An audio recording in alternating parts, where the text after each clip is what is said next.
Hi there. We're just going to put together an Easter garden celebrating Easter this weekend. It's just something we can do while we've got plenty of time at home. I've got a larger version of an Easter garden just in front of me here. It's got some very simple bits to it, a little bit of moss on the bottom.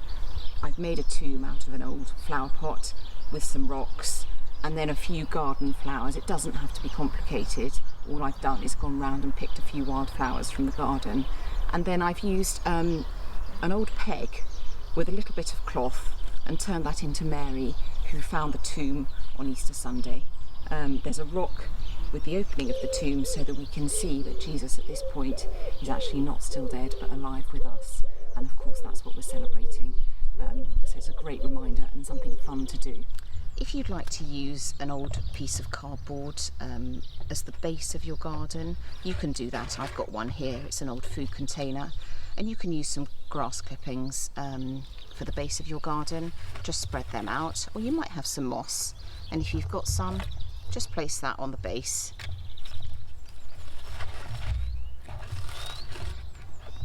And if you're not sure what to use, ask a grown-up at home.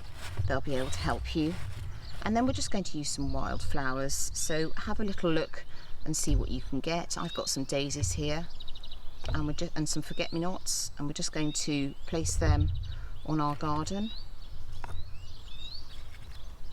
And then we're going to remember Easter by having a small wooden cross in our garden. You could use some twigs that you found and just tie them together with some string. Or you might like to make a larger cross and actually just blue tack the cross together, and then you can stick it into the base of your garden with a big lump of blue tack so it stays in place, and then just cover that up with a bit of extra moss.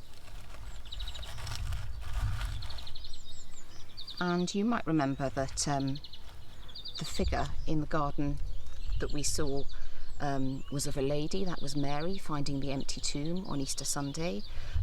If you do happen to have an old peg or something like this that you could turn into a figure of Mary, all I've done was use some felt tips and put a face on her and then a little bit of cloth wrapped round with some cotton thread, and you could actually place her as a figure in your garden, so you can have great fun just designing one or two things. Some people may have Lego at home, and they could actually use some Lego figures if they chose to, and putting them in their garden like that. And then you can put it on display. Everyone in your household can come and have a look, and you can explain a little bit about the Easter story. And if you'd like to, you can make a slightly larger garden just with a bit more moss or grass clippings. The tomb here is just made out of a flower pot, and I've got some grave clothes here, which is just a little bit of white cloth that you can place in the tomb, and a slightly larger tombstone can actually cover the tomb, and then on Easter Sunday you can move it across to see the tomb is open there, and you've got your figure of Mary. And then in this garden I've got a second figure. If you'd like to read from the Bible, the Gospel of John, chapter 20, you'll read about Mary visiting the tomb on Easter Sunday, and what she finds is the tombstone has already been moved, and she can see that Jesus' body is gone. And she speaks to this gentleman, and actually he is Jesus himself, the risen Lord, speaking with Mary on that Easter Sunday. And of course we want to remember that as part of our celebration.